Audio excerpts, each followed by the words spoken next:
አኒሜሽን እንዴት ነው የሚሰራው? ይህ የብዙዎቻችሁ ጥያቄ ነው።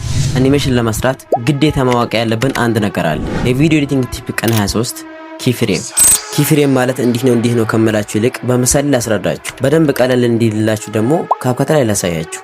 ኪፍሬም ማለት ልክ እዚህ ጋር ቪዲዮ እንዲከነካው በኋላ እዚህ ጋር ያለችው ናት። አንድ አኒሜሽን ለመስራት ከፈለገን ሁለት ኪፍሬም ያስፈልገናል። አንድ አስገባው ተጠጋቢዬ አንድ ጨምራለሁ። ከዛ በኋላ አንደኛውና ከአንደኛው የተለየ ነገር እናደርግላቸዋለን። ለምሳሌ አሁን ይሄኛውን ወደ ላይ እንዲላውጣ የመጀመሪያው ኪፍሬም ሁለተኛው የመጀመሪያ ባለበት ይሆናል ማለት ነው። ስለዚህ ቪዲዮውን ስከፍተው እዚህ ወደ ታች ይወርዳል ማለት ነው። እንደዚህ ይህ ማለት ነው። በጣም ቀላል ነው። ስለ አኒሜሽን ማወቅ የምትፈልጉት ነገር ካለ ኮሜንት ላይ አስቀምጡልኝ። ምክንያቱም በዚህ በአጭር ቪዲዮ የሚብራራ ነገር ስላልሆነ ወደፊት በደንብ እናየዋለን።